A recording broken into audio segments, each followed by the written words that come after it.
Earth's cursed fleet, manned by undead soldiers and fueled by trapped souls, struck terror into the hearts of the Galactic Council. In the Grand Chamber on the space station Concordia, representatives from 100 alien races shifted nervously in their seats. Belos, the Bolian diplomat, took the podium, his green skin slick with sweat. The lights dimmed and a hologram of the human Admiral Ricky Turner appeared, his battle-scarred face glaring defiantly. "Councillors, the humans refuse our demand to dismantle their abominable fleet," Belos said, mandibles clicking. "They claim it's needed to defend against the Krill." "It's necromancy, a perversion of life itself," shouted the insectoid Vost ambassador, buzzing furiously. "The humans have gone too far. That fleet cannot be allowed to exist."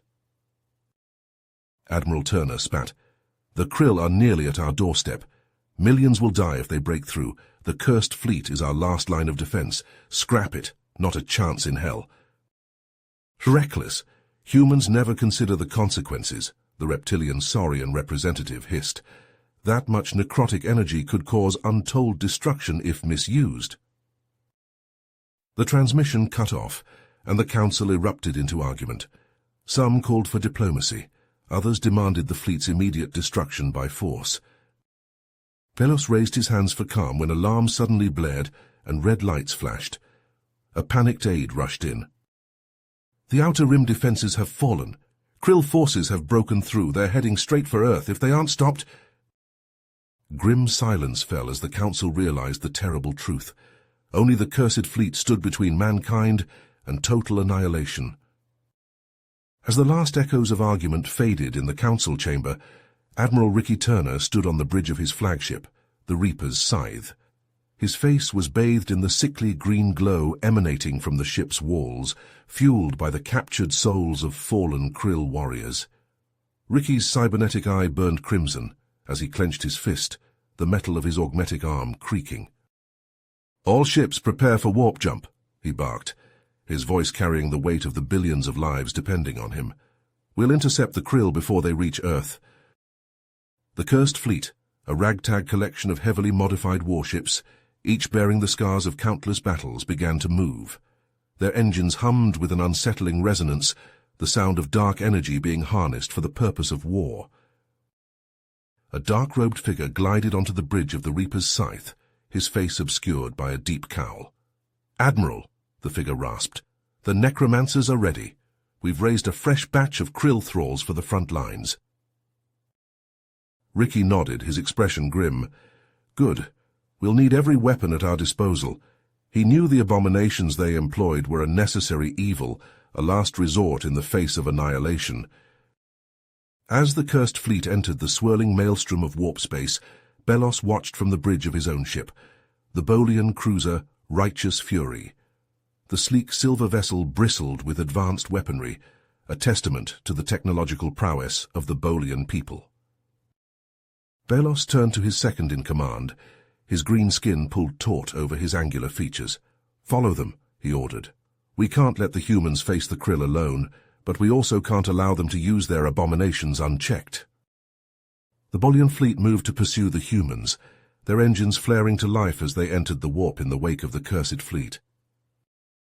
In the depths of warp space, Ricky stared out at the swirling void, the colors shifting and bleeding together in a nauseating display. His thoughts turned to the horrors that awaited them, the relentless hunger of the Krill hive mind, their insatiable drive for conquest. But he also knew that the cursed fleet had a secret weapon, one that even the Galactic Council feared. The Soulbreaker, a massive cannon capable of ripping the very essence from a living being, lay hidden within the bowels of the Reaper's Scythe.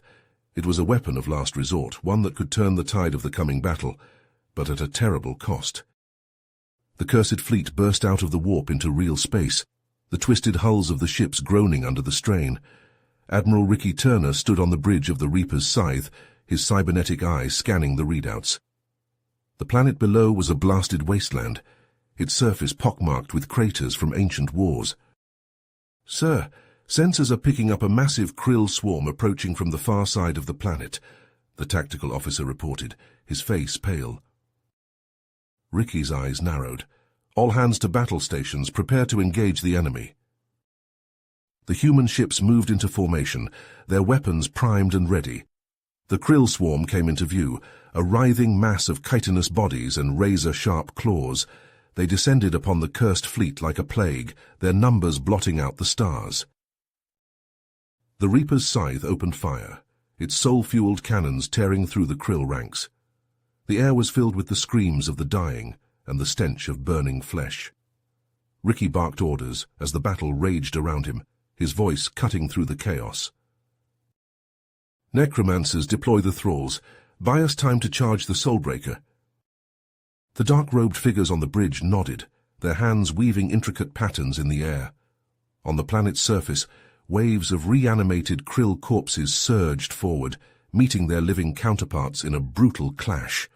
The ground was soon slick with ichor and gore, the dead and the living locked in a macabre dance. The Bolian fleet arrived, their sleek silver ships adding their firepower to the fray. Belos watched the battle unfold from the bridge of the righteous fury, his face grim. Target the krill, but keep an eye on the humans.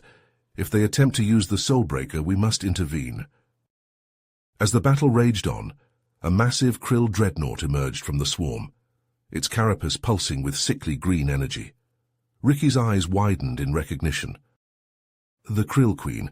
If we can take her down, the rest of the swarm will fall. He turned to his weapons officer, his voice urgent. Charge the Soulbreaker. We'll only have one shot at this.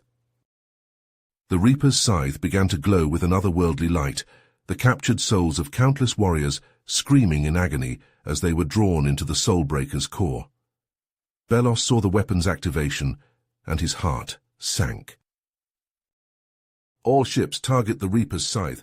We cannot allow them to use that abomination. The Bolian fleet turned their weapons on the human flagship, their cannons blazing with deadly energy. The Reaper's scythe shuddered under the onslaught, its shields flickering and failing. Ricky gritted his teeth, his hands gripping the arms of his command chair. The Reaper's scythe shuddered violently as Bolian weaponry slammed into its hull. Sparks flew from overloaded consoles, and crewmen were thrown to the deck as the ship lurched and twisted, attempting to evade the onslaught. Reroute power to aft shields, Ricky roared over the blaring alarms. His knuckles were bone white as he gripped the arms of his command chair. And someone get me a line to Belos now.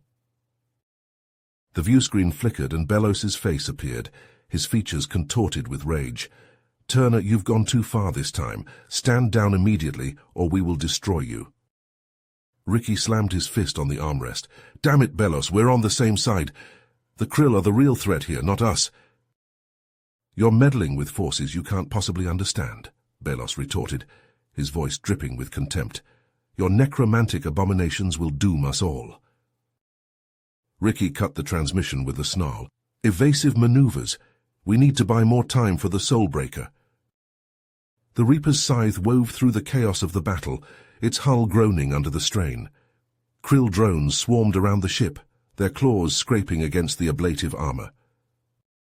Deep within the krill dreadnought, Zara and her strike team fought their way through the twisting corridors. The air was thick with the stench of death, and the walls pulsed with a sickly green light. Krill warriors surged forward, their mandibles clicking with hunger. But the humans' necromantically enhanced weapons cut through them like scythes through wheat. Zara ducked as a krill warrior leaped at her, its claws outstretched. She pivoted, her cybernetic arm whirring as she brought her blade up in a vicious arc. The krill's head toppled from its shoulders, ichor spraying across the bulkhead. Push forward, Zara shouted over the din of battle. We're almost at the Queen's chamber. They burst into a vast circular room, and Zara's eyes widened in horror. In the center of the chamber, a pulsating mass of flesh and chitin writhed and undulated. Thousands of krill were fused together, their bodies melted into a grotesque amalgamation. The Queen, Zara whispered, her voice trembling. It's not a single entity, it's a gestalt consciousness, formed from the minds of sacrificed krill. She opened a comm channel to Ricky, her words tumbling out in a rush. Admiral, the Soulbreaker won't work on the Queen. It's a collective, not a single soul. On the bridge of the Reaper's scythe, Ricky's face fell. He turned to the necromancers, their robes billowing in the recycled air. Can we disrupt the Queen's connection to the swarm? Sever the psychic link? The lead necromancer nodded, his eyes glowing with eldritch power. It will require a tremendous amount of soul energy, but it can be done. Ricky's jaw tightened. He knew what he had to do. Divert all power from the Soulbreaker to the necromancers. We'll cut off the Queen's control and throw the swarm into disarray. As the necromancers began their dark work, the ship thrummed with unholy energy.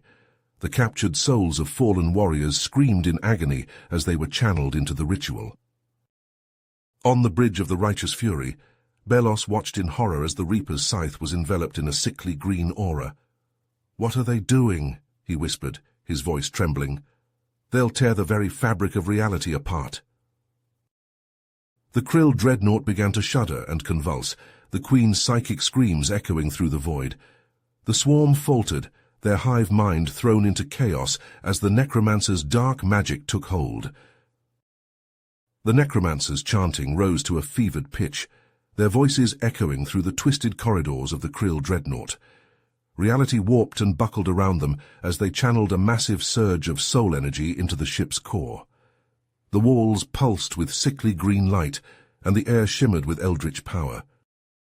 Zara and her team fought their way through the chaos, their weapons flashing as they cut down Krill warriors left and right. But these were no ordinary foes. The Queen's fractured psyche had given rise to nightmarish manifestations, twisted, half-formed creatures that gibbered and shrieked as they threw themselves at the humans.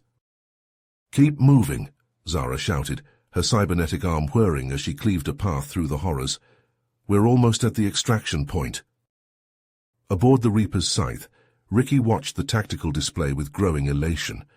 The Krill swarm was breaking apart, individual warriors turning on each other in a frenzy of confusion and rage. "It's working," he exclaimed, his cybernetic eye glowing bright. "The Queen's control is slipping." But even as the words left his mouth, the ship shuddered under a fresh barrage of Bolian fire. The necromancer's ritual had not gone unnoticed, and Belos was determined to put an end to the cursed fleet once and for all. "Boarders incoming," the tactical officer shouted, his face pale. "They're breaching the hull on decks 7 and 12. Ricky gritted his teeth, his metal hand clenching into a fist. "All hands repel boarders. We'll fight them room by room if we have to." The battle raged through the corridors of the Reaper's scythe, the clamour of weapons fire and the screams of the dying filling the air. Ricky and his crew fought with the fury of the damned, but the Bolians were relentless. Led by Belos himself, they pushed deeper into the ship, leaving a trail of destruction in their wake. In the heart of the Krill dreadnought, Zara and her team finally reached their extraction point. But as they prepared to make their escape, a fresh wave of horrors surged out of the darkness. Zara watched in horror as half her team was dragged down, their souls consumed by the necromantic energies that swirled around them. "Go!" she screamed at the survivors, tears streaming down her face. "Get to the shuttle!" As the Reaper's scythe began to break apart around them, Ricky knew that the end had come. With a final defiant roar, he slammed his fist down on the console, overloading the ship's soul reactor. The energy surged outward in a massive blast wave, engulfing the remaining Krill and Bolian ships alike. In a blinding flash of eldritch light, the cursed fleet and its enemies vanished, leaving only a haunting silence in their wake. In the aftermath of the battle, the Galactic Council convened once more, their faces grim as they contemplated the devastation that had been wrought. Belos, the sole survivor of his boarding party, stood before them, his green skin ashen and his eyes haunted. "The humans, for all their sins, understood the true nature of the threat we faced," he said, his voice heavy with sorrow. "They sacrificed everything to stop it, even as we condemned them. Let their loss be a reminder to us all. In our quest for power and control, we risk losing our very souls." As the Council debated the future of the galaxy, Zara and the surviving members of the cursed fleet slipped away into the shadows. They carried with them the dark knowledge and terrible scars of their battles, the weight of their losses heavy on their shoulders. But even as they disappeared into the void, they knew that their war was far from over. The Krill would return, and the price of victory would be higher than they ever could have imagined. You have reached the end of the story. If you enjoyed this story and want to support us, please leave a like and subscribe to our channel, and for every comment that says 88, I will heart every single one of them. Thank you for your time.